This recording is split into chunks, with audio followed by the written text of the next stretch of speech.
s'est finalement installée dans l'une des chambres offertes par Maman Rafa. Cependant, il faut avouer qu'elle n'a pas du tout changé.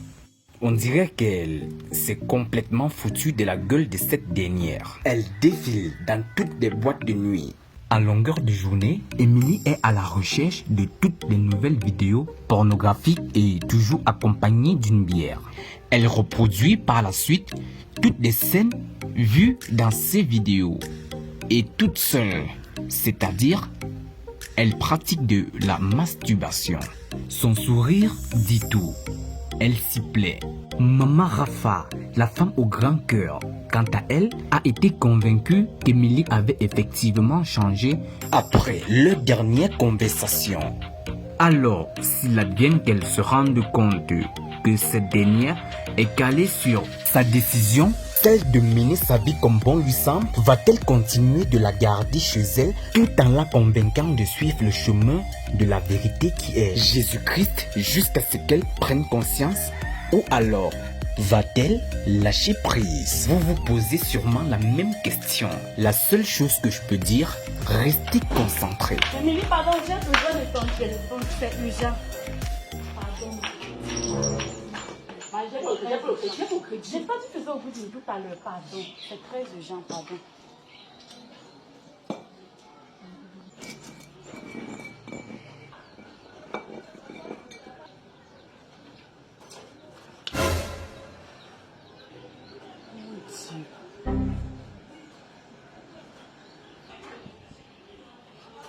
Demande d'abord, je regarde le Emily, tu vois le film pornographique.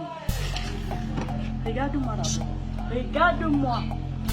Donc c'est ce que tu fais ici chaque jour. Mon Dieu. Je pensais que tu avais déjà changé.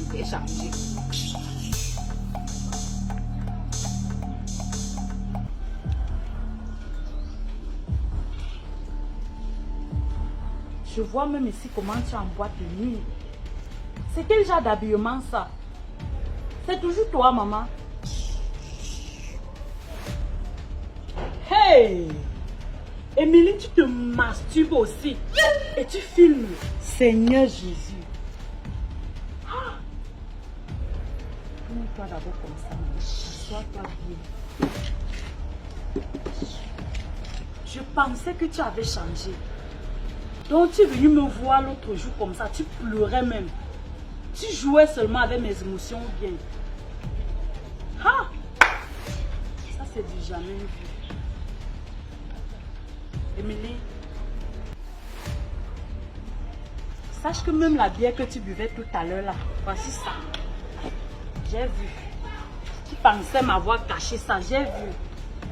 Tu dois savoir, ma chère, la vie que tu mènes là, ce n'est pas une bonne vie. Pas du tout.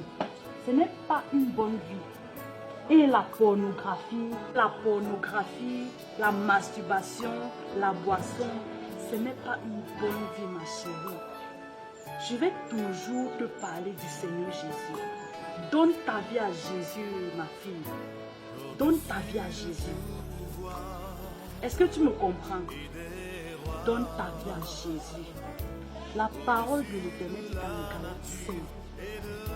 Tout ce que tu fais là, si tu meurs dans la pornographie, dans la masturbation, dans la boisson, sans t'être repenti, tu vas aller en enfer. Change d'attitude. Il est encore temps, ma soeur. Il est encore temps pour toi de demander pardon à Dieu. Et maintenant, parce que demain peut être tard, tu ne sais pas ce qui peut t'arriver tout à l'heure là. Donne ta vie à Jésus, je t'en supplie. Ça, c'est l'esclavage. C'est l'esclavage. L'esclavage, pardon, change. Sors de la pornographie. Sors de la boisson. Sors de la masturbation. Jésus est la solution. Et il peut te changer. Émilie, Jésus t'aime. Il est prêt à t'accepter n'importe quand. Même aujourd'hui là. Mais le temps passe. J'ai compris.